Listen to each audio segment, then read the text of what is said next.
Have you ever felt that the more you love someone, the less you recognize yourself? That moment when you look in the mirror and wonder, where did the person I used to be go? Stay with me for the next few minutes, because we're going to explore a truth that can transform not only your relationships, but your entire life. Imagine being able to love deeply without dissolving into the other person.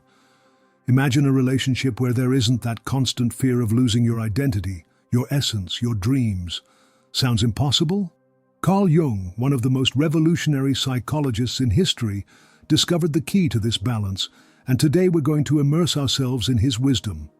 Love is perhaps the most powerful experience we can have as human beings.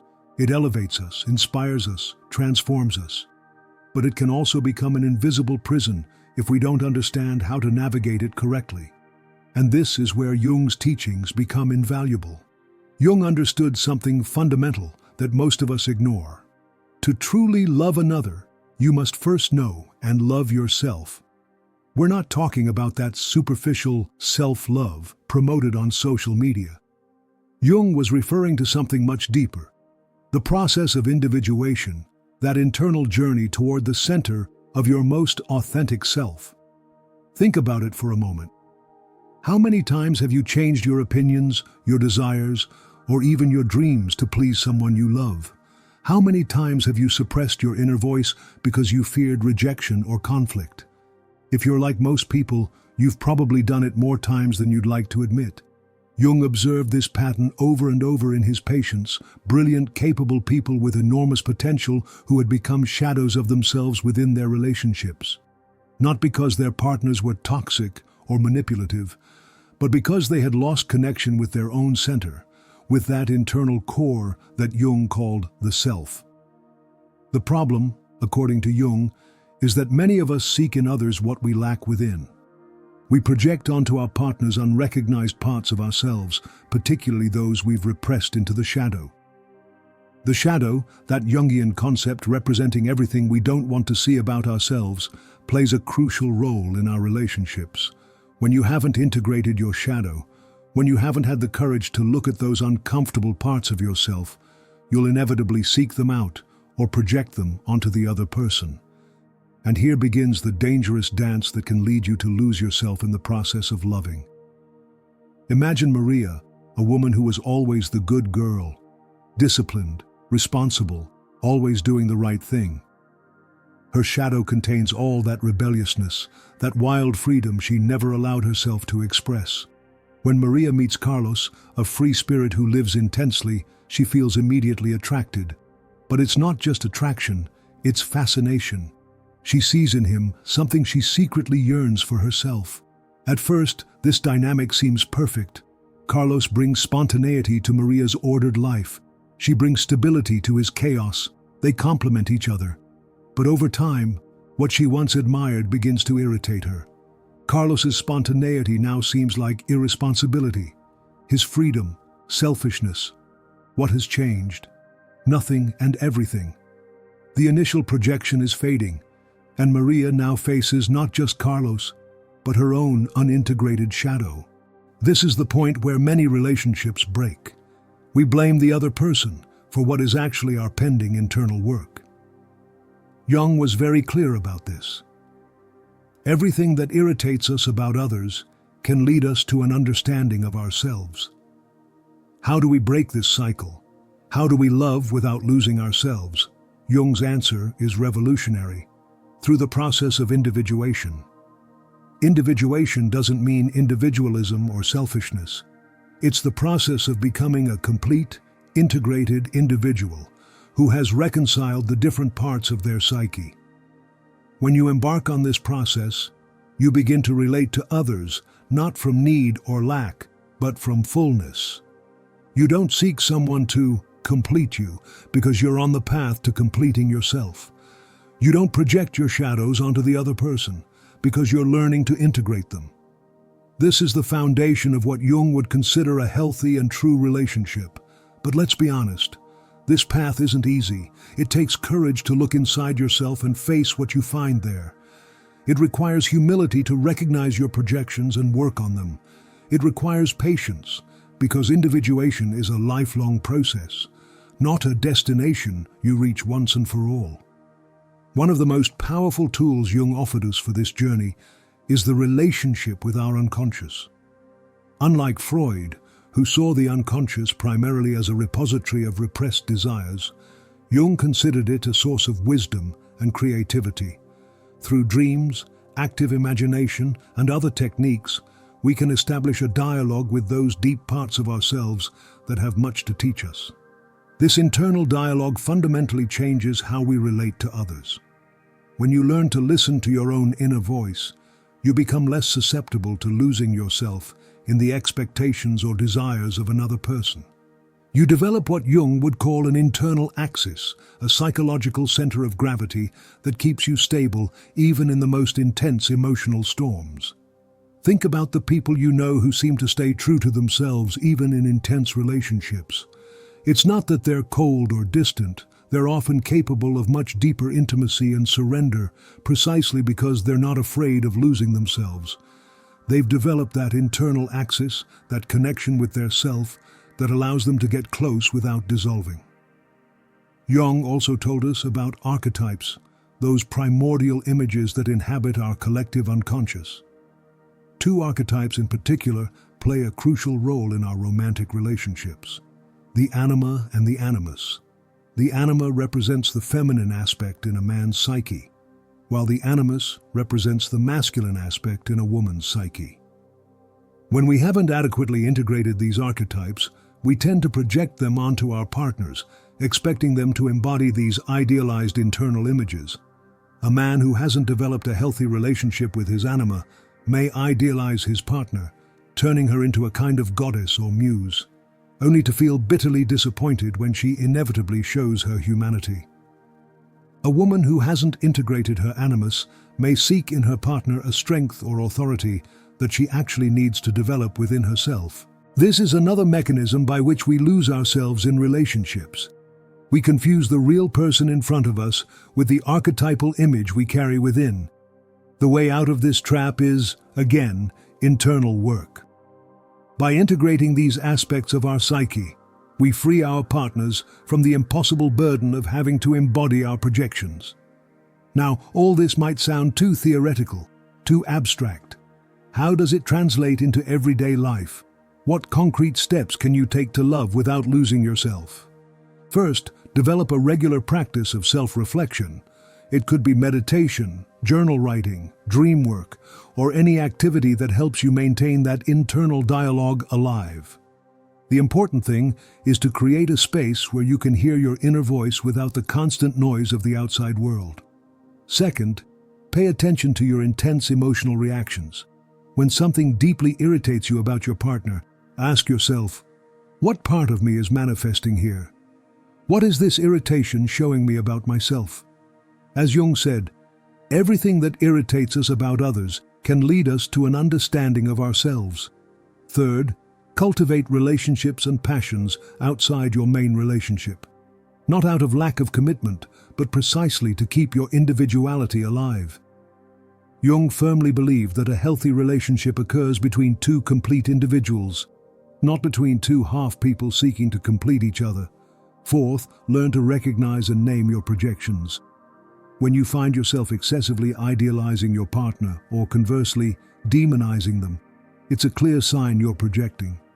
Remember that the other person is as human, as complex, and as imperfect as you are. Fifth, practice authentic communication.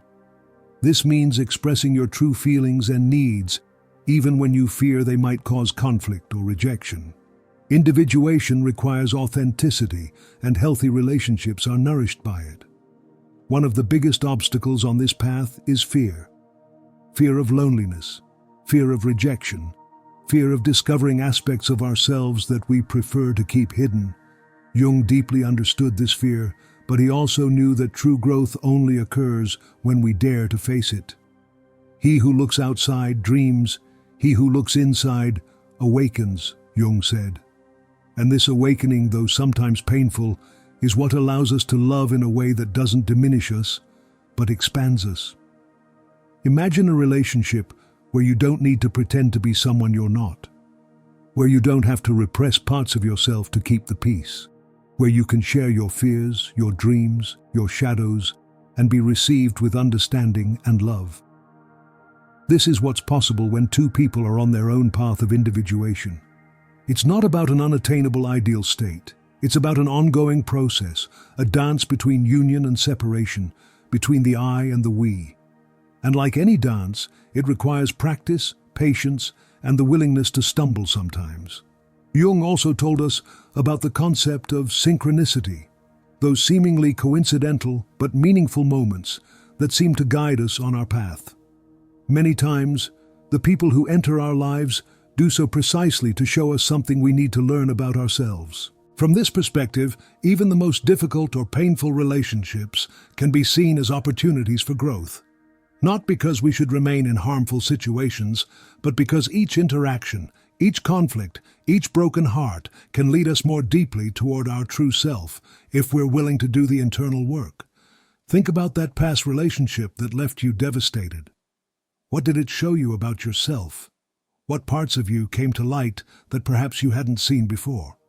In Jungian psychology, even our greatest pains contain seeds of transformation. Now, let's talk about something many fear: boundaries. Establishing healthy boundaries is not an act of selfishness or lack of love. It is, in fact, an act of deep respect both toward yourself and toward the other. When you don't have clear boundaries, you not only lose yourself in the relationship, but you also burden your partner with impossible expectations. Jung understood that boundaries are essential for healthy psychological development. Without them, there is the constant danger of what he called psychic inflation. That state in which we lose sight of where we end and where the other begins, or worse yet, where the ego ends and where the unconscious begins. In relationships, this confusion of boundaries can manifest in many ways, from codependency to excessive control, from extreme submission to domination. All are ways of losing balance, of losing that vital connection with your own center. The good news is that, like everything in Jungian psychology, boundaries are not something you must create from nothing. They already exist within you, as an innate wisdom that only needs to be recognized and honored. Your body knows when a boundary has been crossed. It tenses, it contracts, it gives you signals. Your heart knows when something is not aligned with your deepest values. Your soul knows when you're betraying your truth. The work, then, is not so much about establishing boundaries from a position of fear or defense, but learning to listen to and honor those internal signals that are already there.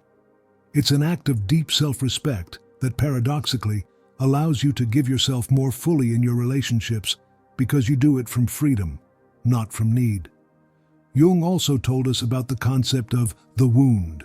We all carry wounds from our childhood, from our first relationships, from past experiences. These wounds, if not recognized and worked on, can deeply distort our ability to relate healthily. Perhaps you grew up in a home where love was conditioned on good behavior, and now you unconsciously seek to earn your partner's love through constant sacrifice. Or maybe you experienced early abandonment, and now you have a paralyzing fear of intimacy, always anticipating the inevitable loss. Jung would invite us to look at these wounds not as defects or weaknesses, but as portals to greater awareness. The light only enters through the wounds, he said. By recognizing and working with our wounds, we not only heal, but we access a depth and wisdom that would otherwise remain hidden. This work with the wound is essential to loving without losing yourself. Because when you operate from an unconscious wound, you're not really present in the current relationship. You're constantly reacting to ghosts from the past, to old fears, to learned patterns that may no longer serve you. Individuation involves recognizing these patterns, understanding their roots, and gradually transcending them. Not to eliminate the wound completely, Jung didn't believe this was possible or even desirable, but to integrate it into a larger whole, transforming it from a source of unconscious suffering to a source of conscious compassion and wisdom. Imagine being able to enter a relationship not from the need to heal old wounds through the other, but from the fullness of someone who has made peace with their past. Imagine the kind of connection that would be possible then, free from unconscious projections, free from the burden of impossible expectations, free to see and love the other as they truly are. This brings us to another fundamental Jungian concept, the persona. The persona is the mask we present to the world, the social role we play. It is not inherently negative. In fact, it is necessary for life in society. The problem arises when we identify so much with our persona that we lose contact with our authentic self. In relationships, especially those where we fear rejection, it's tempting to show only those parts of ourselves that we believe will be accepted or valued. Over time, this mask can become so habitual that we forget who we really are beneath it. Jung warned us about the danger of confusing the persona with the self. When you enter a relationship presenting only your mask, you're laying the groundwork for losing yourself. Because it's not really you who is being loved and seen, but the image you've created. Individuation involves recognizing your persona for what it is, a useful but limited interface with the world, and developing a more direct relationship with your authentic self. This doesn't mean discarding the persona completely, which Jung would consider imprudent and potentially psychologically dangerous, but rather making it more transparent, more permeable to your inner truth. In a healthy relationship, according to Jung, there is space for the persona, that social and adaptive aspect of ourselves, but also for something much deeper, an encounter between two souls, two authentic beings who recognize each other beyond the masks. This type of encounter is rare, but transformative. It's what Jung would call an alchemical relationship, where both people not only see each other authentically, but mutually catalyze each other's growth and transformation. Alchemy, that ancient tradition that so fascinated Jung, wasn't really about turning lead into gold, but about the transformation of being. Jung saw in deep relationships a similar process, a crucible where the crudest and least developed parts of ourselves can be transformed through the fire of love, consciousness, and shared work. This is perhaps the deepest gift of a true relationship. Not that it completes you, but that it challenges you to complete yourself. Not that it saves you, but that it invites you to find your own salvation. Not that it defines you, but that it reflects you so that you can define yourself. And here we come to a beautiful paradox that Jung deeply understood. It is only when you are willing to be completely yourself, with all your flaws, shadows, and wounds, that you can experience true intimacy. And it is only when you are willing to allow the other to be completely themselves that you can truly love. What would your life be like if you could love like this? What would your relationships be like if you could be present in them, not from need or fear, but from the fullness of your being? How would your experience change if you could give without depleting yourself, receive without losing yourself, and remain connected to your own center, even in the most intense moments of union with another? Jung invites us to a form of love that doesn't diminish us but expands us. A love that doesn't require us to sacrifice essential parts of ourselves, but challenges us to more fully integrate all our dimensions. A love that doesn't trap us but frees us. This is not an unattainable romantic ideal. It's a real possibility, a path that's available to anyone who's willing to do the internal work it requires. And although that work may sometimes be painful and challenging, the prize, a life lived from authenticity and relationships based on genuine connection, is worth every moment of effort. As Jung himself said, the meeting of two personalities is like the contact of two chemical substances. If there is any reaction, both are transformed. The question is, are you willing to transform? Are you willing to embark on that journey of discovery that can lead you not only to love another more deeply, but to recognize and love all the dimensions of yourself? Because in the end, that's the true key to loving without losing yourself. It's not finding the perfect person or the perfect relationship, but undertaking that heroic journey to the center of your own being, where you'll discover that you are much vaster, more complex, and more complete than you ever imagined. And from that completeness, from that connection with your own center, you can extend your hand to another, not to complete yourself, but to share the fullness of who you are, not to lose yourself in them, but to find yourself more deeply through the sacred mirror they offer. This is what Jung offers us, not just a theory of the psyche, but a map for the soul. A path that leads us not away from others, but toward a more authentic and transformative connection with them. A path that invites us not to reject love for fear of losing ourselves, but to love from a place of such authenticity that losing ourselves is no longer a possibility. If this message resonated with you, if you found yourself nodding, or perhaps even with tears in your eyes, recognizing some truth you've been feeling for a long time but couldn't name, I invite you to take the next step. Not just to listen to these words, but to put them into action in your life.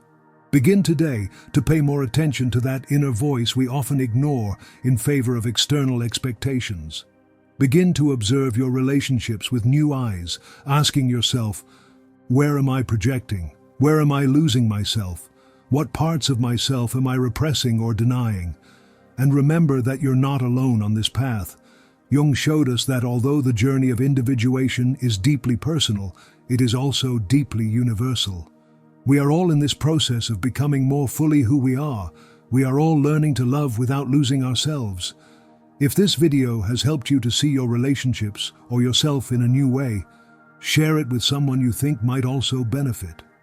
Sometimes, a simple conversation, a moment of shared recognition, can be the catalyst for profound transformation. And if you'd like to explore these ideas further, if you'd like to deepen your own process of individuation, let me know in the comments. This is just the beginning of a conversation that could change not only how you love, but how you live every aspect of your life. Remember, the path to true love doesn't take you away from yourself. It leads you more deeply toward your own center. And it is from that center, from that connection with your most authentic self, that you can extend your hand to another and say, I see you, I recognize you, I love you, not because I need you to complete me, but because I choose to share with you the fullness of who I am.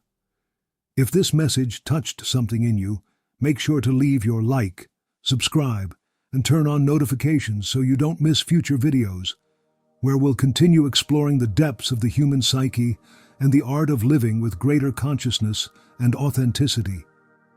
Thank you for joining me on this journey. Until next time.